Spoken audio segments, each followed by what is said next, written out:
Tonight, the city of Lagos waits a dog as all routes Be the first to know. From the north, south, east, west, and around Africa, we break the news. One Nigerian. Now you can catch all the actions live as the news breaks. We are Core TV News. Welcome to Core TV. 24-hour news station.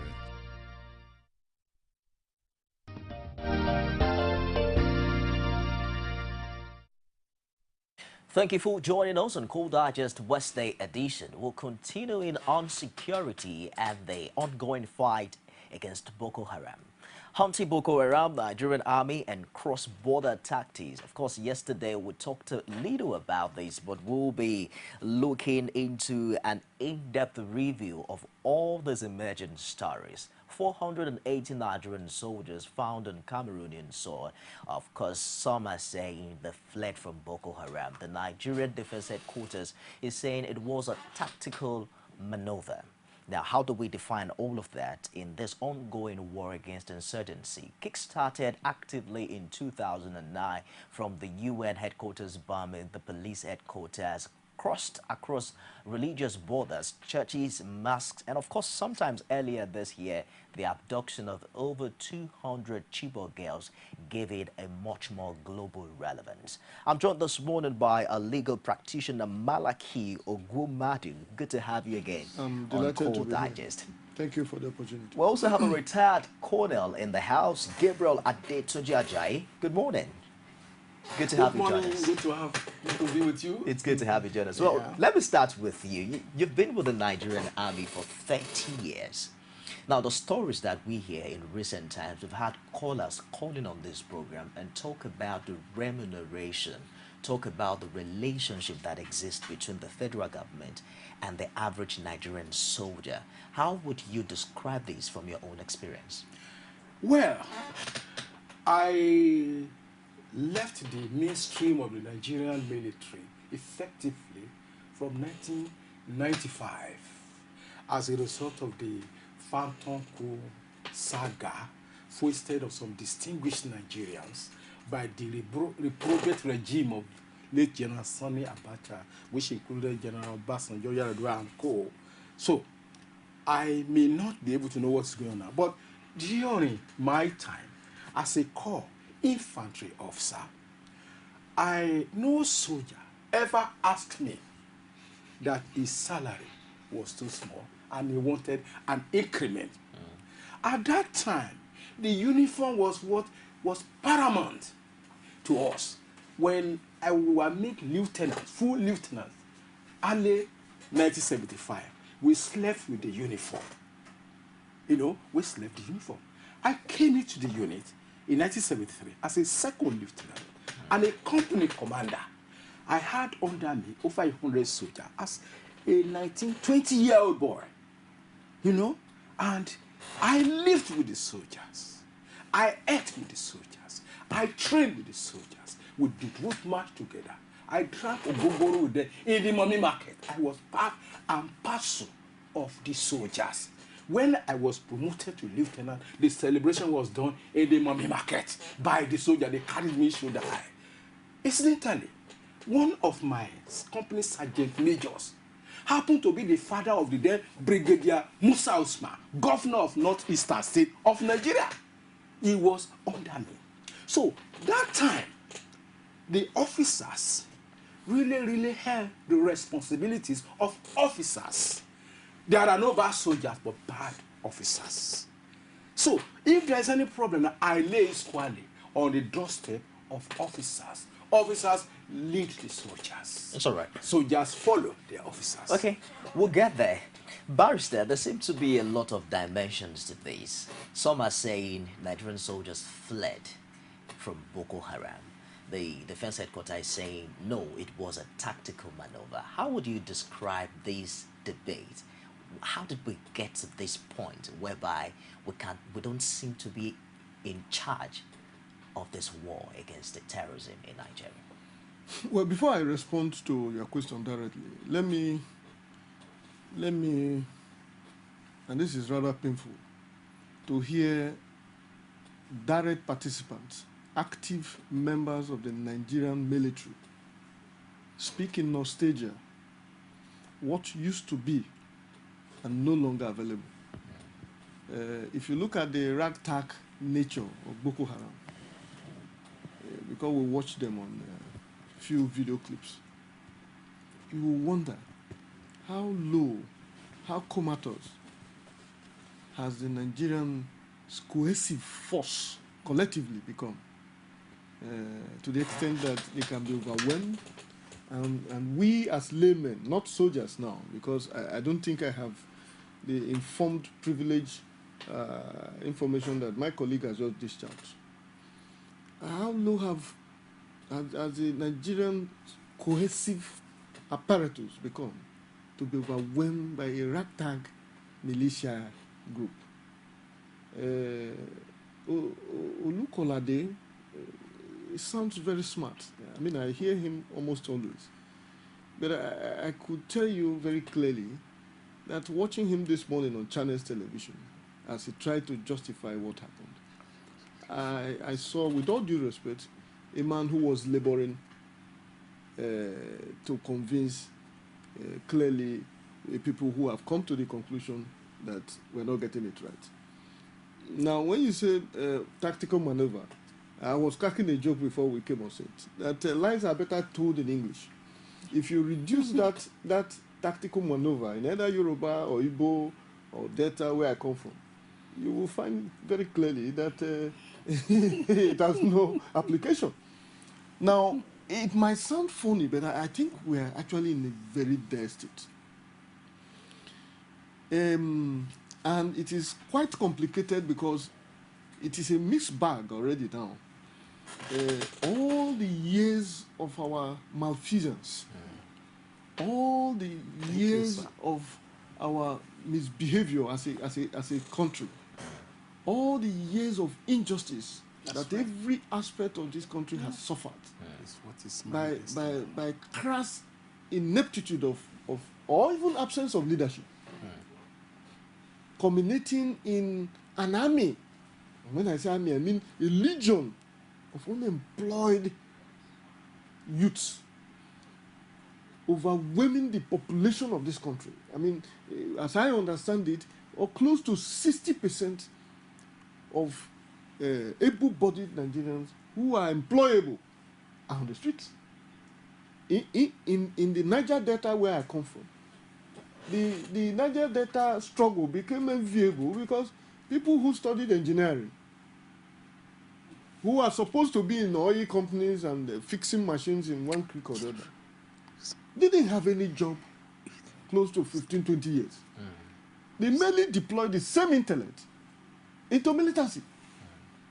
And Nigeria witnessed capacity in violence, as people are, that was. Now you are talking of people who don't even know what they want. It were better to deal with a body of disgruntled elements who are saying, no, the thrust of our campaign is that we own this oil. Yet, if you come to our area, you will not see a sign of the degree of wealth that is drawn from this place. I am from Ndokwa East local government. I just returned from my village less than a week ago. I traveled on a speedboat. The reason being that I could not access my village on the road. There are no roads. The ones you have, you cannot ply them under in the rainy season. I have to go to Anambra State and then access the River Niger through that bank. Now, meanwhile, even before my immediate parents, we have gas flaring everywhere, polluting our environment. You see giant international oil companies extracting. So all these years of clear injustice to people, all of these women who are now rendered widows, men widowers, they all have stories to tell. In short, even the Chibokers, 200 and something women who were looking up to Nigeria as a state to rescue them. It is almost as though we have forgotten them. Now, when you say 480 something, that's approximately A battalion. A battalion, according to an insider. Just add a little more. It's all right. Just a minute. Let's patch a little bit on your experience as an ex-serviceman. Human Rights Watch says Boko Haram has been responsible for 2,053 deaths only in the first 6 months of this year. Now, how would you rate the genuine participation of men of the Nigerian military? Because prior to this desertion story, we also heard their wives protest that our husbands won't go to fight if they are not well equipped. Is that, you know, characteristic of the character of a soldier? No. It's a misnomer. It's abnormal. One of my subordinate officers, a general retired, called me. He was so exasperated. He said, "Oga, what are we people doing? Can't we help these people to solve this problem?"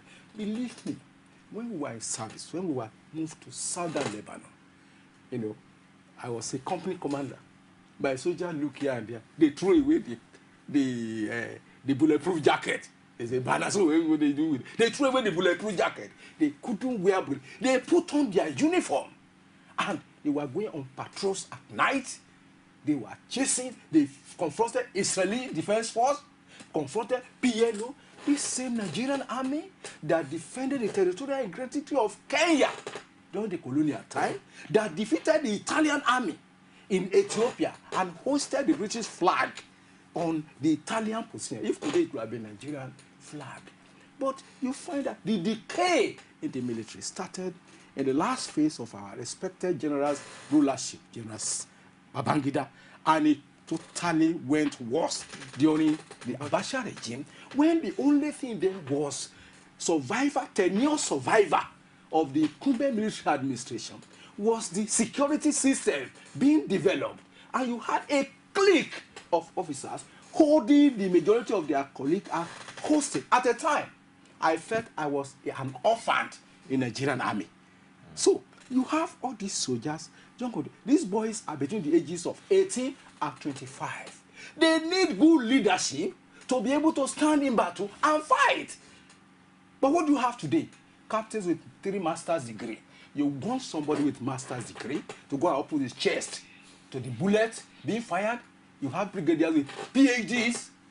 So you spoil the whole thing because of the ineffectiveness and the fear of the last military regime to allow development of the armed forces to have the capacity we used to have in the past. When I was a second lieutenant general, Gowon came to our formation.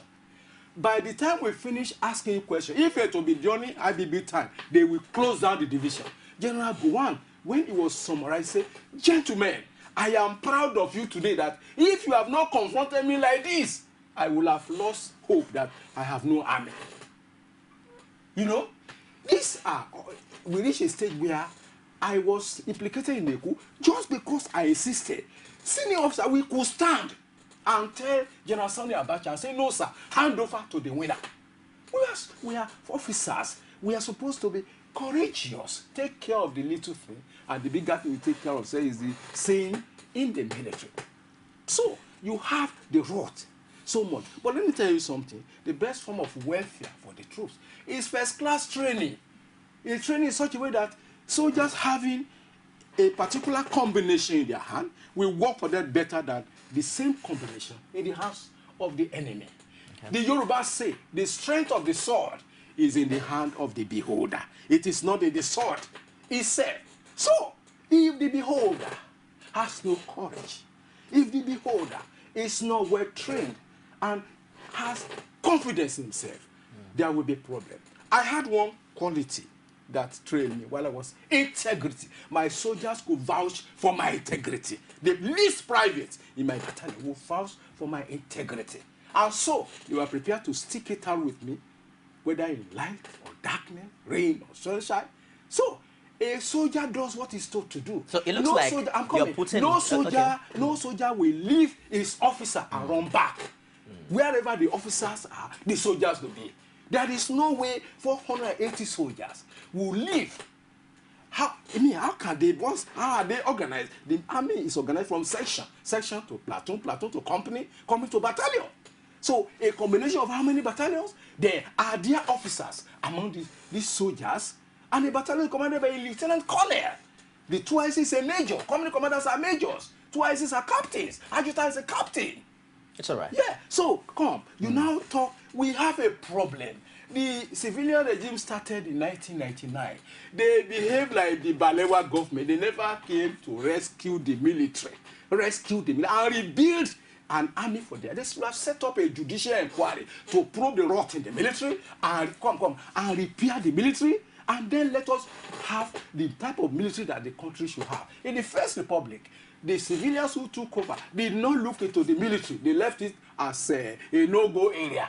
You know, as the British left it, they just left it like that on their own because there was this failure of the Anglo-Nigerian Defense Pact to hold. So people just, once it held, they left Nigerians to continue. And so these officers, you know, just thought of the way they think, we think in the battalion, you know, we look at our own, we not go beyond our mission to capture a particular place. And there are no arguments about that. Orders are given, and, you know, Retired Colonel, we'll get there. But, let me bring Barrister into this discussion. What does this alleged decay portend for our sovereignty as a nation? It sounds rhetorical, and I'm sure you agree with me. If the territorial integrity of a sovereign nation is in the hands of its cohesive apparatus, i.e. the military, inclusive, and you're already talking of a decay in that institution, you are as well talking about the last bus stop before anarchy. To have that against the backdrop of the general decay in other institutions of government is to cut for serious trouble. And I'm not trying to sound alarmist here. The doctor just returned this morning. This morning? There are many of them have not even come. I'm privileged to... 3 of my siblings are medical doctors. And they're all out of this country. And it's almost inconceivable that doctors can go on strike. But that is a routine now in Nigeria. The institution, the profession that I belong to, the judicial staff worker just returned in less than a fortnight or thereafter. Some have gone back in Ondo State now. A definite strike. Now, now you move into even other agencies of government created, EFCC, Comatos, NDLA. As I speak authoritatively to you, what they are dealing with are couriers, not barons of drug trafficking, which is the issue. So where are you going to look at? Where precisely are you going to look at and draw that hope? So if, as a nation, there is a noticeable apparent decay in your military, it means you are vulnerable. It's almost like a human being whose immune system is completely down. Any attack whatsoever, the country will go down. As I understand it, because there was a security expert who also spoke where I'm coming from. He said, this whole story about a tactical withdrawal is not exactly what must have happened. Because he described the Borno axis and said, it is not easy for you to enter into Cameroon without their own smaller countries. Niger, Cameroon, all the smaller countries. They will pick you up. When Boko Haram struck about a year ago and ran to that place, the Janjaweeds picked them up. Those who were patrolling the whole coastal area. Yet our own borders are porous and free for these people to operate and go back. And I ask the question, perhaps Colonel will educate us more. These armored tanks we see, do they fizzle out into the air when they leave their areas of operation? All of these heavy weapons, in short, as I have begun to see, the type of armory that was used in Libya in Syria is what we see this. Do they smoke it into, do they spirit it into the air? Where do they go to? All the billions, and I think that was the point he was alluding to. If you check the Nigerian budget in the last 6 years, preceding years, defense has taken the lion's share. And when President Goodluck was asking for more, there were at least some sane people who said, no, come and tell us what happened with this running into billions of dollars.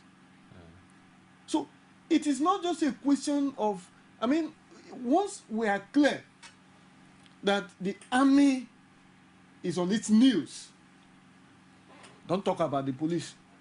Because you are talking about the army because it's actually the last bastion of hope when you are talking of the security of the integrity, the sovereign integrity of this nation.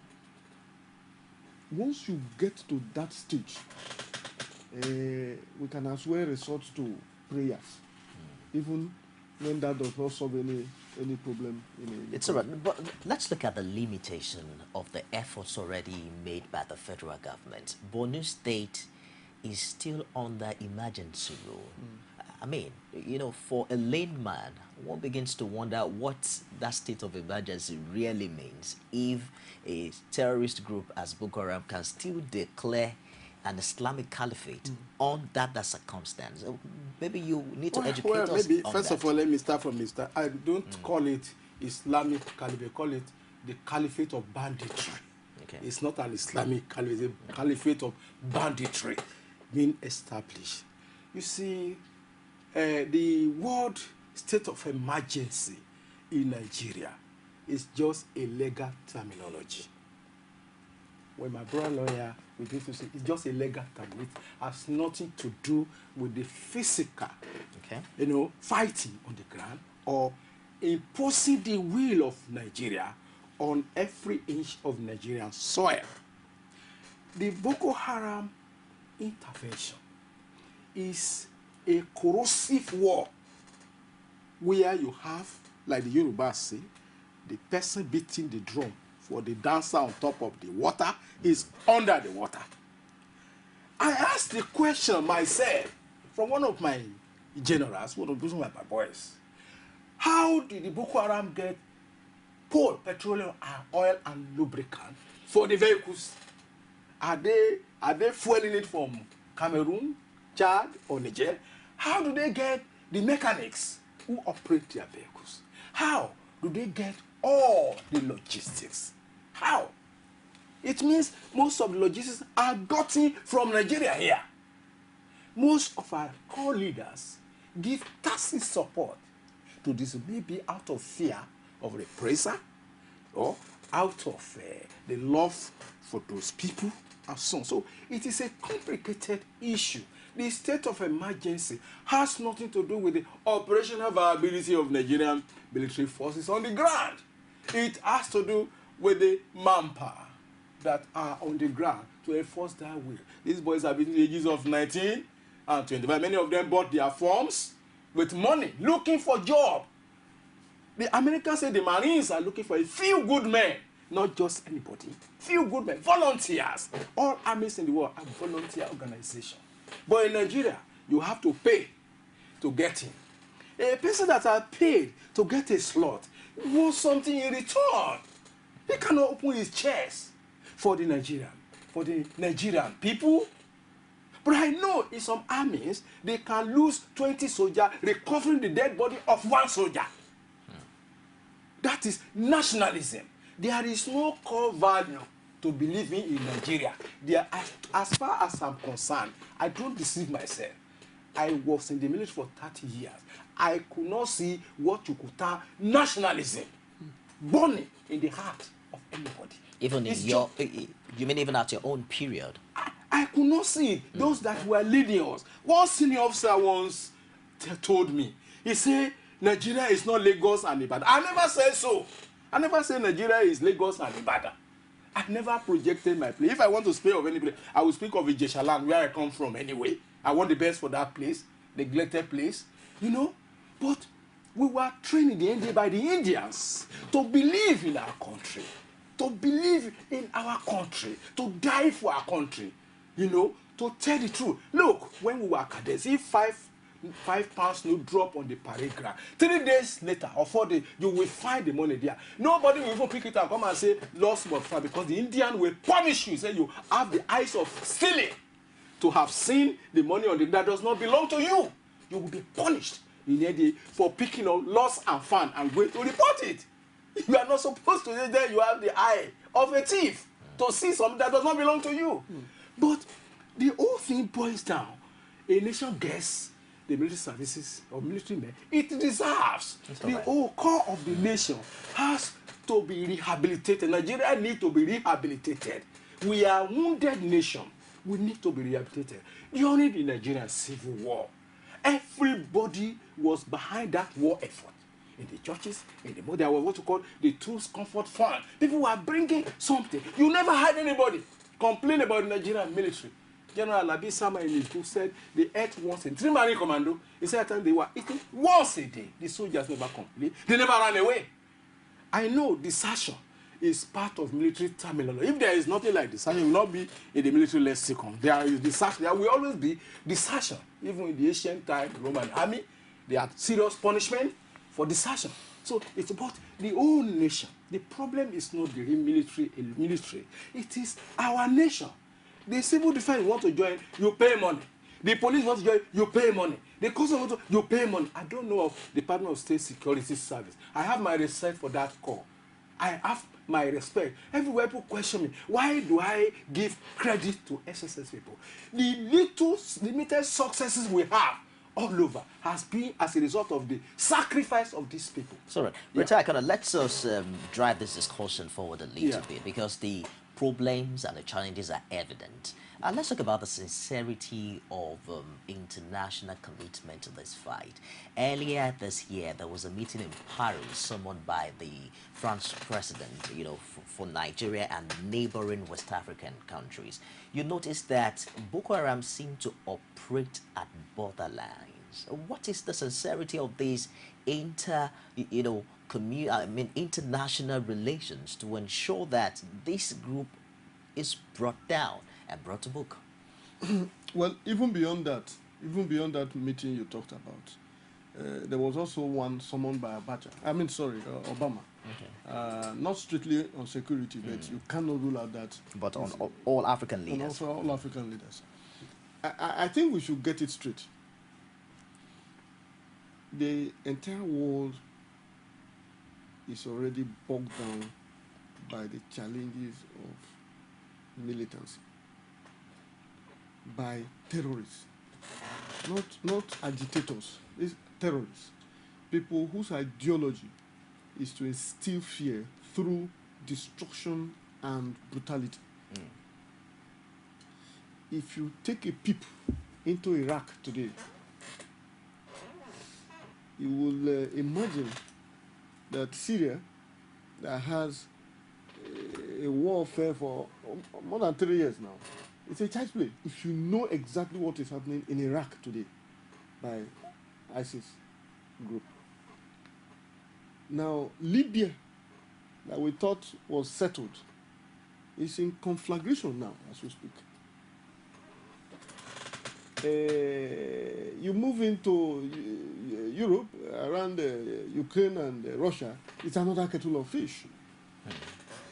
So, in a sense, you would see that the so-called world police countries have their hands already full. And in short, if you take US, for instance, Obama rose to power on the trust of diplomacy and not warfare. He was able to distinguish his strategy from what the Republicans were doing through George Bush, and said he was going to emphasize on international diplomacy. Has it worked perfectly? Hillary Clinton's recent outburst will answer that question. Because even as a Democrat and a prospective candidate for the Democratic Party, he came out bluntly to criticize Obama's policies. Now, if she did that, you can imagine what the Republicans' view are regarding his tactics. So I'm making the point that You cannot carry a full lion on your head and be looking for cricket with your legs. You will rather deal with the weight of that one before. Otherwise, how would you explain the escalation of violence in Syria the way it did when you just suppose that the swift intervention in Libya? Nigeria has played into this milieu. The timing is wrong. The opportunities are not there.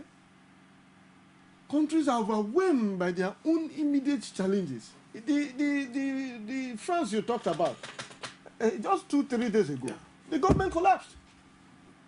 Am I right, sir? You're right. The whole cabinet Collapsed. had to go. And some other countries too. What I'm saying in effect is that when you run a country,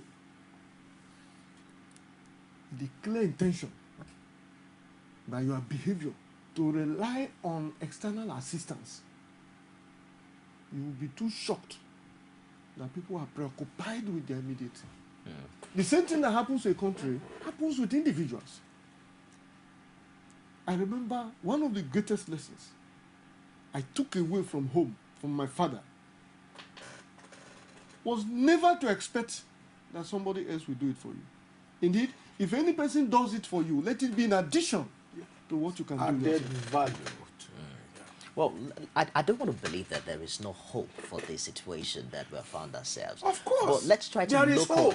Let's There try is to hope. let's try to localize the solution. Some have talked about negotiation. Would you say that the federal government should negotiate at this point? No. Boko Haram insurgents are not honorable enemies. You negotiate with honorable enemies. They are bandits. They are not honorable enemies. What is the basis of the agitation? Impose, bring back Nigeria to the time of Prophet Muhammad, Holy Prophet Muhammad. Like Christians say, we want to bring back Nigeria to the time of our Lord Jesus Christ. Is it possible? Is it possible when Paul will be stoning people, sit down, washing people, I mean Saul will be washing people, stone people to death? We cannot go back to that. And I believe that our northern leaders owe the ace to solve this problem. I've been saying a long time ago that President Goodluck Jonathan, my able brother, should have handed over this problem to the northern leaders and face his governors of Nigeria. Ask them to ask him whatever thing they require for the success of this thing. If he required them using the army, he should give it to them.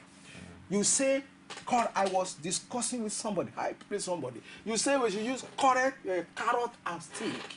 Will Boko Haram take carrot from Goodluck Jonathan that they believe to be irony? If Goodluck Jonathan is waging war, there should be another group acceptable to these people who will be talking of the carrot. General Obasanjo hit the nail on the head. He first of all bear the card. But for one reason or the other, that was sabotaged by some people for specialty. It was sabotaged. It would have ended the Boko Haram issue. We're talking about the northern leaders. I'm talking, the Sultan of Sokoto. Wait. Let me tell you, I served 99% of my career in various parts of northern Nigeria. Okay. I know the nuances of the people of the north. I know everything. You know? Yeah, so when people talk in the open, they may not mean what they are saying. But this thing ought to be done underground, without the glare of the press, without anybody knowing. Look, let me tell you, Sheikh Bauchi, who was attacked, he said something which they didn't expect him to say. You know, he would have said those things underground, you know, and be equivocate in the open. They would regard him as the leader. You get me? Anybody that come out up north to say is going to be a target. But this thing is supposed to be done underground. You know, you should not know the people that are doing it. We cannot continue like this. The only solution to this problem is for the northern leaders to rise up. After all, many of them back General Sani Abacha here, when he illegally and immorally usurped the throne of Abiola.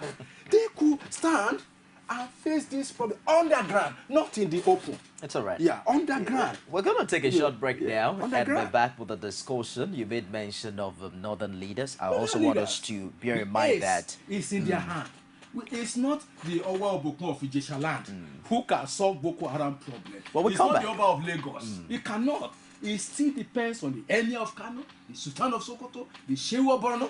it's all right. Yes, they solve this We'll problem. come back. Barrister, I also want to have your opinion as regards this negotiation of the thing, because the Sultan of Sokoto, who also happens to be the president of the Nigerian Supreme Council for Islamic Affairs, has always been consistent as regards negotiating with the Boko Haram. We'll take a short break and call that just and we'll be back with more. Stay with us.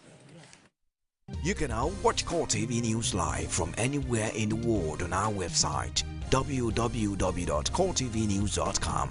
Click on Live TV on our website and watch us live. And welcome to Core TV Primetime News. To follow us on Twitter, click on Twitter icon on our website. On Facebook, click on the Facebook and YouTube to see all our previous news production. You can also watch us live on YouTube. Click Core TV, leave a space, then News. Core TV News, a 24-hour news station. Glad to have you join us another edition of The Political Arena, the most detailed and incisive political show. If you are a sitting governor and the opposition is able to stomach structure against you, that means you are wicked to the people. Until the end of our time, as the legitimate authority to govern this country. They gave me 20 minutes to move or they will shoot me. He has no chance for survival. If he likes himself, this is the best time to get out before he perishes. The PDP as a ruling party has failed. So anybody who thinks that government will fold his hands and allow miscreants to take over the streets of our own state and cause havoc is deceiving himself. The good, bad, ugly, and beautiful sides of the Nigerian political system. Join me every Sunday at 9:15 p.m. on Core TV News.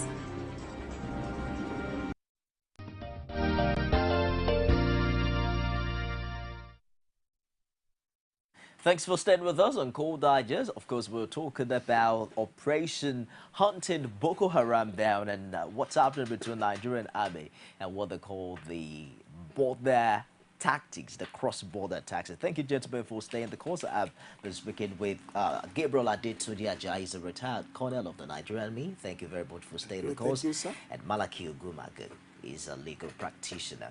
Now, proponents of not negotiating with Boko Haram have made reference to their facelessness and not knowing who they are and their location. Should that be a factor when we talk about negotiating? Shouldn't that also motivate bringing them to the tables to dialogue?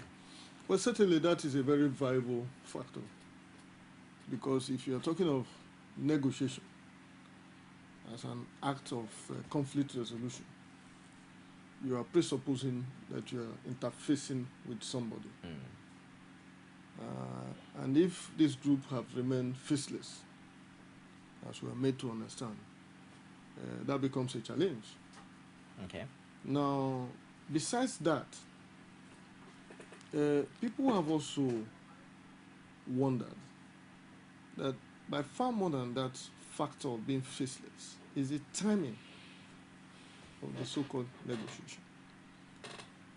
You don't go into negotiation from a standpoint of weakness. As it were, this whole crisis has been thoroughly mismanaged by the Nigerian government. And I say this because Boko Haram was not enjoying this level of impunity when they took off.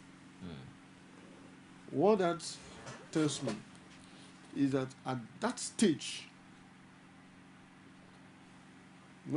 before it became belligerent, there would have been effective containment by this negotiation you are talking about. Now, there are other concerns.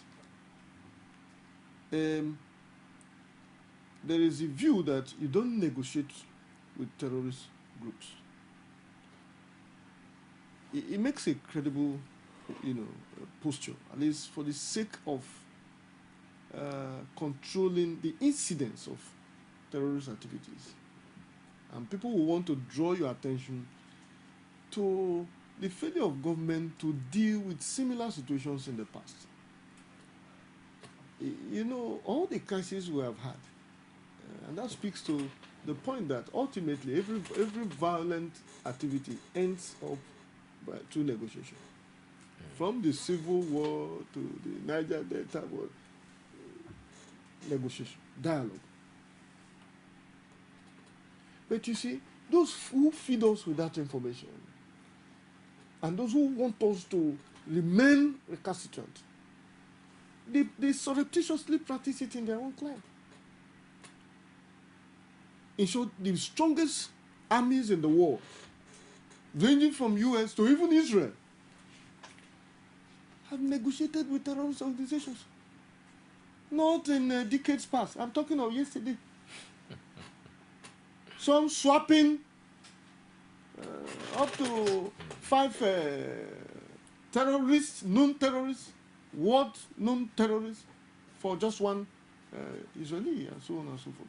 Would you even say that Boko Haram, as it is now, is faceless in Nigeria? Now, I have also entered a caveat, if you listen to me carefully. Say they want us to believe that they are faceless. But you cannot say Shakau is faceless. Because I can see his face. except he means another thing. But I imagine that they are using that expression in relation to what probably happened in the past, where you have known leaders, militant leaders in the creeks, from Tompolo to Asari Dokubo to Boilov to and so on and so forth. Here, you cannot even pinpoint the Shakao to anywhere, to any person. And that is where you could lend credence to some of the suggestions being made. Look, when it was Niger Delta, what did the Yaradua do? They said, that time we're enjoying this ticket together. You are from this part of the country. If you, with all due respect to President Jonathan, he doesn't look a violent person. He also doesn't look like one who caught troubles. He looks to me, appears to me as one who doesn't even want to rock the boat.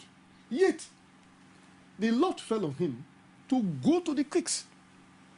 Not once, not twice. To meet with the leadership of these groups in their respective camps.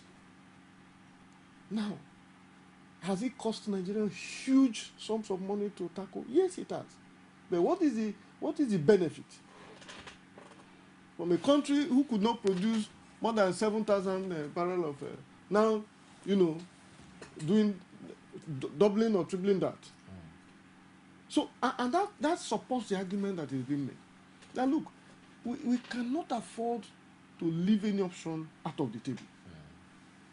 Whereas the military is engaging these people, there must be discrete efforts by the leadership, because no person will tell me that they don't know these people.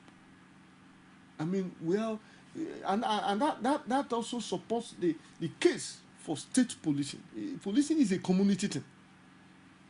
Those in the localities where these violence are raging know these people. But the difference is that they have crossed the Rubicon. From being Amajeris,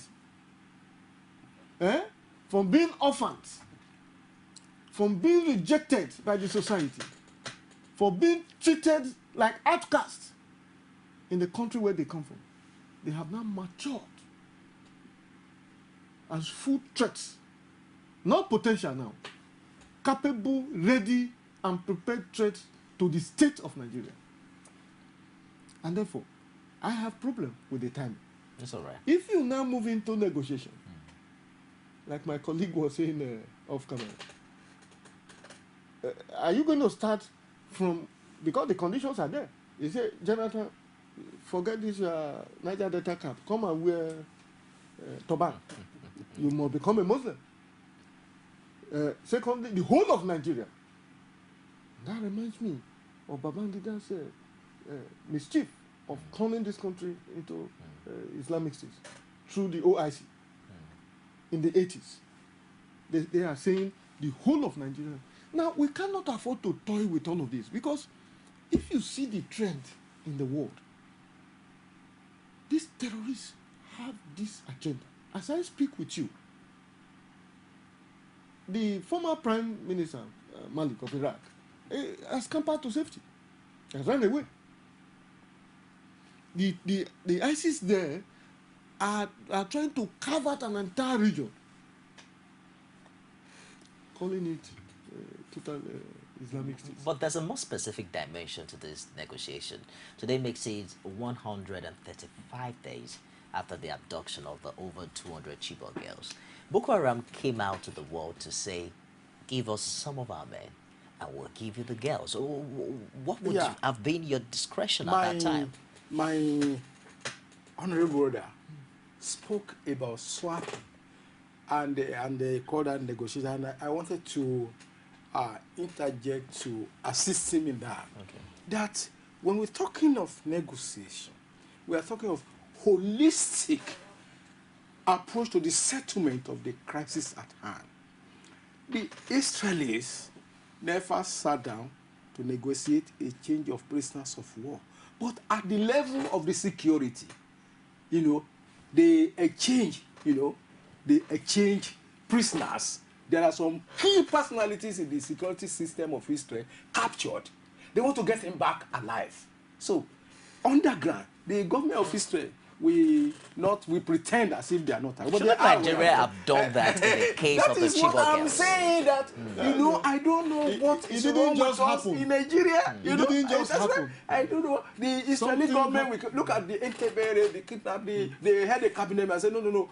The Prime Minister should not speak. The Minister of Finance should not speak. It is an official from the Ministry of Transport. So a junior worker in the Ministry of Transport made an announcement. But the government was aware. But even if it goes wrong, the government will deny knowledge of it anyway.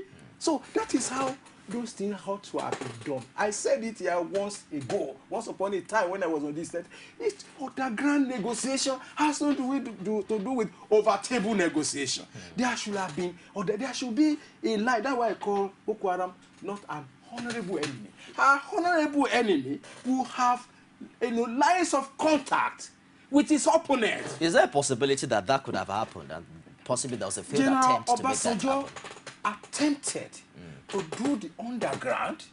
It was top secret, and it was about to eat food when one person, whether by sabotage or something, they threw it open. It was a problem. Then it went haywire. It became a something, and so on and so forth. That ought to have been on during the Niger Delta issue. I once suggested that to a colleague of mine who was involved in the operation, that why don't you apply the Israeli system whereby you negotiate, you have meeting point. The generals on the other side and the general will meet secretly. They will meet secretly. The government is aware, but the government will pretend as if it's not aware. If it went haywire, somebody will throw in the towel. It's not like here. Nobody resigns appointment. It's not like here. Somebody will throw in the towel and take responsibility for it. It's all right. We don't take responsibility. We're going to open our phone line in just a moment. The line is rather on your screen. Now, there's a methodology to it. Ensure that you turn down the volume of your TV set when you call in, and let's keep the conversation on the phone so we can do without the delays and the feedback distortion. Now, Barrister, the retired cornet established earlier in his opening remarks while he was alleging a deterioration and a rot in the Nigerian military. But as it is in other climes, do you think active force or the use of force, so to speak, can win this war against terror in Nigeria? I've made the point that, for me, with my limited security knowledge, no option should be off the table. It would be naive to think that total absence of force will achieve as much as it will do if it is used to back up diplomacy. And so the way I look at it is to say, after all, even those people are also changing tactics. Initially, they were not disposed to negotiation. Subsequently, they came up with conditions that clearly shows that they are not interested in that negotiation. As of today, I'm not sure they are talking about that any longer. So as they metamorphose, a very sophisticated government ought to monitor the transmutations and then apply the necessary strategies to deal with them. But the one that is scary is to begin to behold that they're having an upper hand in this whole thing. It will take the Nigerian army more than what Major General Olukolade has said to explain the fact that our soldiers were chased to Cameroon and they scampered to safety with their tails figuratively stuck in the patterns of their boots in fear. Now, we are now told that they are back. Did they come back with their rifles? When they came back, are they still in the same morale or in a better morale to engage these people who had chased them to Cameroon? What are the details of their deployment? Are they still going to remain in where they were? What has changed between the time they ran to safety and now to be able to take care of the challenges that necessitated that? All of these are issues. All of these are issues. So I have a feeling, again, I keep emphasizing that my knowledge is limited regarding security. But, but you cannot discountenance the fact that you can achieve peace from all of the options that will necessarily be on the table. The diplomacy we talked about can take the form of this negotiation as we're mooting it. But it should not be thrown overboard because it is misapplied. What do I mean by that? You must be able to channel it through the authorities that will make it effective. If you go and call the Oni of Ife to go to Chibok to be negotiating with relations of, you certainly will have the first challenge of non-acceptance. You know, let me just say, let me make this affirmation. Nigeria cannot be defeated by Boko Haram. The fight is not against the Nigerian army. It is a fight against the Federal Republic of Nigeria. And the Nigerian military is just one of the arms of the Nigerian people to deal with this situation. There might be other arms. What the Nigerian military needs, and what I've been telling my subordinate left in there, is that they should locate the center of gravity of Boko Haram and hit it. Unless they locate the center of gravity of these people and hit the center of gravity. Even when they have the human sheets now, this center, the what you call the Sambisa forest cannot be the center of gravity of Boko Haram. And then, you see, it's like a fortress. And then you come and put, soft target inside a fortress. A fortress, a defended place, where the Boko Haram center of gravity will not be where. Because that will be the center of their command and control and communication and direction. They cannot put ladies around there. Have you thought about an international source? Some have mentioned ISIS, Al-Qaeda. Of course, we had Shekau earlier talking about the ISIS commander in Iraq. I'm coming. I've not finished. And I said the Nigerian government, Chadian government, Cameroonian and Niger should hold meeting together and agree that a Nigerian brigade be sent to their countries to secure the border from there. And then the Nigerian Army engineers should make roads now and then crater all the other roads, crater the border. That there be no way of a vehicle apart from the road created. And this road will be subject to access control, ambushes, so that nobody will cross from that, because they need to move on road with their vehicles, with their armored vehicles. So we say, the border is, but you can crater where there are passages. You can crater them. Don't lay mine, because internationally it is discouraged that you lay mine. Even when you lay mine, you have to put a signboard that mine is there. So if he lies, he can run it to the mine. You get me? All we need is to access control. If we are able to do that, a brigade in Chad, a brigade in Niger, a brigade in Cameroon. Now, from the other side, because I know that the center of gravity of Boko Haram is not in Nigeria. It's not in Nigeria. There is no way. Because where they will be carrying out some large-scale operation. It's not going to be a small place like the Core TV studio here. It's a big place. And they cannot put people one get around. I mean, they put them in particular places. Let's try to understand the real situation. What I'm trying to say is that we need the commandos. You can rescue people. Soldiers went to rescue those who are hostage in Entebbe, all the way from Israel. They were surrendered. They were used as shield. Of course, they were still rescued. I know American rescue operations do fail. It's not that it is in expert. All these are probability. They may fail, they may succeed. But you just have to do something and keep on doing something to defeat Boko Haram. It's a task that must be done and must be done. You must keep on doing something. There is no question for excuse. As we are complaining here, the Nigerian will to be going into operation to be convincing us again that they are not lousy, they are not laxity. There is no laxity. They should continue no rest period. You know, you don't give them a rest. Send them to hell where they belong to. That is the thing. You know, you give them. You know, well, Barrister, there have been lots of conspiracy stories as regards the origin, the purpose of Boko Haram. Would you still subscribe to the politics of 2015 as a reason for insurgency in northeast Nigeria? You can initiate a fight but fail to determine the scope. That's right. You can only know the beginning. Exactly. if that permutation is to be taken, it should be taken from the perspective that, well, there were things, contingency matters arising along the line. But as we have it now, any person who is looking at 2015 with the propensity of this violence should also tell us and convince us whom they intend to rule over or govern when they eventually access power. I'm not ruling it out. Yeah.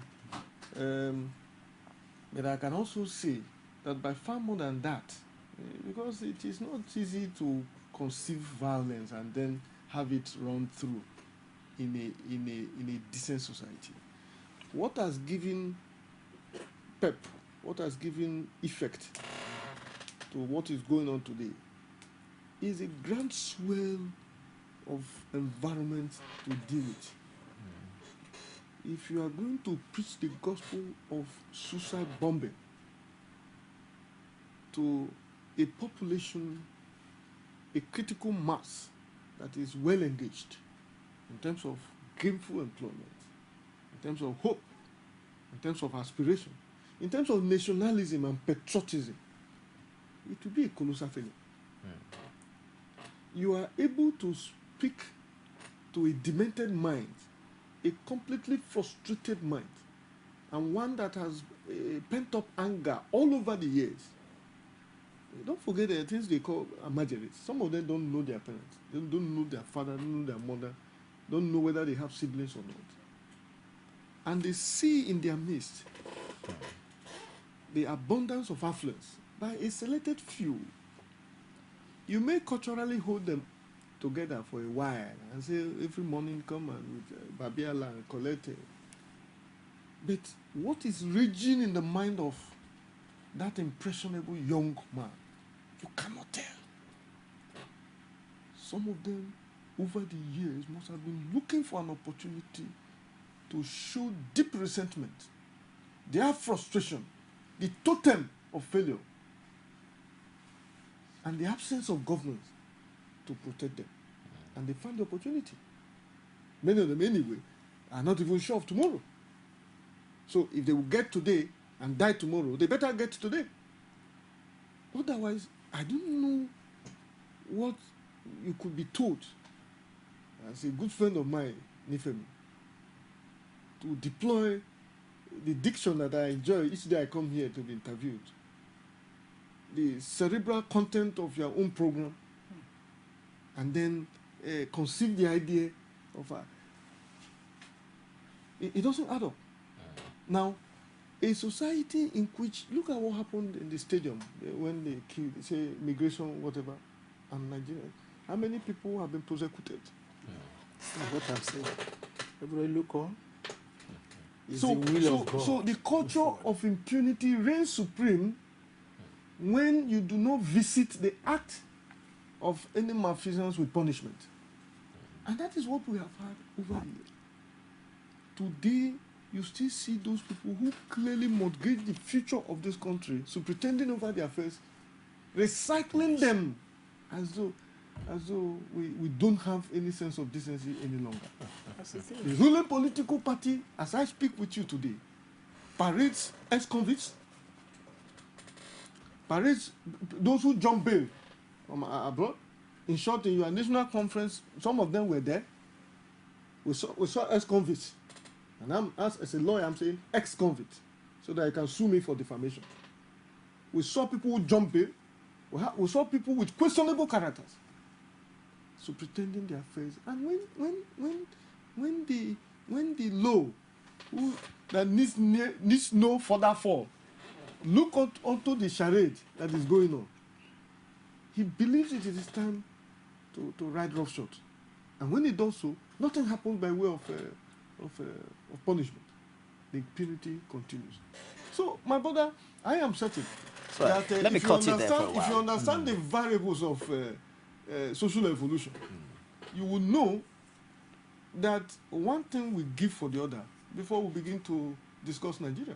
It's unfortunate. It's all right. Retired Colonel, I have not been to Sambisa Forest, but we've heard reports of recently a police college that was ransacked in Goza, and now we're talking about the possibility of 480 soldiers, which you said is up to a battalion. That's almost a battalion. A possibility of them fleeing Boko Haram. Are we looking at the strength of numbers on the side of the terrorists, or the sophistication of the weapons that they use? I have spoken here many times that insurgency is fueled by some paramount things. It could be nationalism, where people believe in some things, and they are prepared to die for such things. Daniel Ortega, so Fidel Castro, all over like that. There will be insurgency with religious underpinning. Okay. That religious underpinning of Boko Haram make them to be robust. And that's why I continue to hammer on the fact that we need nationalism in this country. We should have be able to confront the fundamentalism in them, that when they die for the cause they believe in. Then we will also have raised that thing. If we die for our nation. Nationalism, and our people will remember us, will not forget. Remember, these soldiers are children of people. They are fathers of people, you know, and so on and so forth like that. So, nationalism versus fundamentalism. They believe that if they die in the cause they are in, they will go to heaven. It's what propelled them. And that's why you see a man stack bomb around himself to blow up himself, because he believes hereafter. The soldier that is facing him hasn't got such belief. He paid his money to get the form to enlist the army so that he can earn a living. So you want to use somebody who wants to earn a living to combat a person who is prepared to die for a cause he believes in. That is the essence of the whole thing. And there are many avenues of recruitment into that force, on the basis of religion, on the basis of the fact that, you know, maybe, like somebody told me in a church seminar, you know, where I participated, that Christians are among Boko Haram because they are highly paid in dollars. They may not be Nigerian Christians. He says, so it's not just all about Islam, you know, but the generic factor under which the fight is being prosecuted is on theology, establishing a theocracy which gives express role to heaven. And if you search people an idea, you know, you cannot destroy an idea with the point of the sword. Once somebody has such an idea, it is that idea that is emboldening the people that in Boko are Boko Haram. All we need to do is to encourage nationalism in Nigeria, to confront that fundamentally with nationalism. If we don't have that, if we just have people masquerading as nationalists, as patriots, because they sit down in a position where they deal with a naira and kobo, we are going to lose at the end. But I believe that Nigeria will defeat Boko Haram, no matter how long it's because we are 160 million Nigerians, and if all the soldiers right now are gone, Nigeria could raise. And all that. Of course, raise as much as possible. That is my confidence in the whole thing, that we have sufficient people in Nigeria to pick up arms and end this revolt. I understand that our network connection on that phone line is quite faulty today, but we'd still love to hear from you. Our social media feeds will come up on the screen in a moment from now. Facebook and YouTube as well as Twitter. We'd love to have your comments as a concerned Nigerian as regards what should be done in fighting Boko Haram. Of course, there's a Facebook page there, facebook.com/Cool TV News. And as we begin to round up now, Barrister, I can't but, of course, Nigerians can't but see that relationship that exists between the fight against Ebola virus and the fight against Boko Haram. Are you aware that Nigeria has the highest number of people who have been killed from Boko Haram in history? It came to Nigeria just about 28 days, and the Federal Minister of Health is saying that it has contained it. There's just one person that is being treated of Ebola virus. Many are talking about how leadership could respond in such a nation that we've talked about on this session. We've talked about how discipline has deteriorated. We've talked about corruption. How is it so impossible to put this quality of leadership and excellence to bear in our fight against terrorism in the Northeast? You will agree with me that the ingredients of leadership on these two platforms are different. The one speaks to expertise in medical knowledge, okay, and community medicine. The other talks about the effective deployment of cohesive power. They are antithetical. They are not on the same. I mean, you don't. The use of force cannot be equated with the kind of knowledge. If it's about physical force, Onyebuchukwu will be a failure in what he's doing. But let me. I think he deserves some commendation. Less than 2 weeks ago, we were together in a function of my elder brother here in Lagos, and we had the opportunity to, even as I clearly disagree with the government that he speaks, I mean that he serves, we had opportunities to single out the efforts of, but it's not so much about, or it's not entirely that of the minister himself. We must, at this stage, remember the senior consultant in First Consultant Hospital who passed on. One Mrs. Adadebo. The sacrifice made by that woman can be equated with what the colonel was saying when he talks about nationalism, and that when they were promoted, there was no better way of internalizing, domesticating that honor other than to lie with the uniform. With the uniform. And we're ready first to be identified as a soldier before the benefits that come with soldiery. And I think that lady who would have tactically passed the baton, shied away from those preliminary, precautionary steps, she deserves serious commendation. And I think in one of the tributes, I remember she's of the 1980 set. And I saw quite She's a granddaughter of Albert Macaulay, so many say possibly it flows in the blood. Very well. And people like that, people like that are the heroines of the society.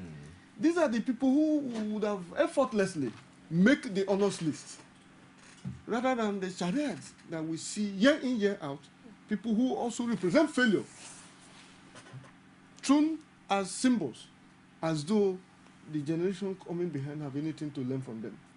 So I have tried to distinguish the kind of leadership that is needed on these two fronts, to say that they are different. However, I think that the point you're trying to make me establish is that if we all do our bits, if the Ministry of Labor and Productivity has over more than 2 decades now gone beyond horse trading with labor unions, every year, in short, for you to now be appointed as a minister for labor and productivity, the credential is if you have the capacity to also gather labor union. No. The primary responsibility of that ministry, which is very sensitive, because if we have reduced the index of unemployment in this country, the incidence of Boko Haram would have been seriously contained. The primary responsibility of that ministry is to effectively reduce the level of unemployment through wealth creation, job creation, and so on and so forth. So we find ourselves in a country where the norm, aberrations are now the norms. Yeah. And before we know it, because we have continued in that line over and over again, I don't think many people see corruption as a problem again in this country. If, like he said, for you to serve your country, in short, I hear that you have to bribe people to be able to be employed to serve your country. If you go there, why would your first priority be to go and face the bullet?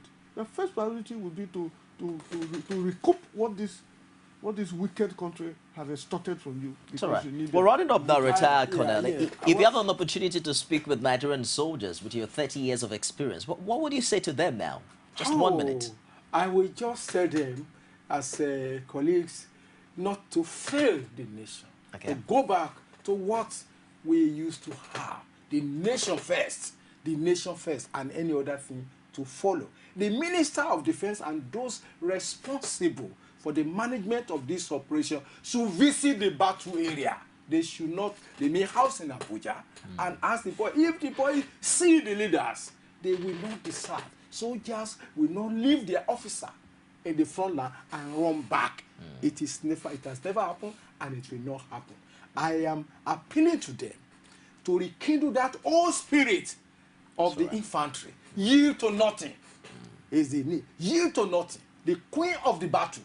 They should always remain. This time around, we cannot have the king of the battle to follow us now, but we are the queen of the battle. They should rekindle that spirit of the queen of the battle and ensure that we yield to nothing, including yielding to Boko Haram. Thank you very much, gentlemen. Gabriel Adetunde Ajayi is a retired colonel with the Nigerian Army. Thank you very much for coming today. Malaki Ogumadu, a legal practitioner, seasoned public affairs analyst. Thank you for finding time to join us. Well, some have called these a pang of birth that will go away with time and give birth to a new season and a brand new Nigeria. Now, you have to bear in mind that you and I are the midwives, and the decisions we take, the choices we make today will determine what the future will look like for Nigeria. I am Nifemi Oguntoye. Cold Digest continues tomorrow. Join us again.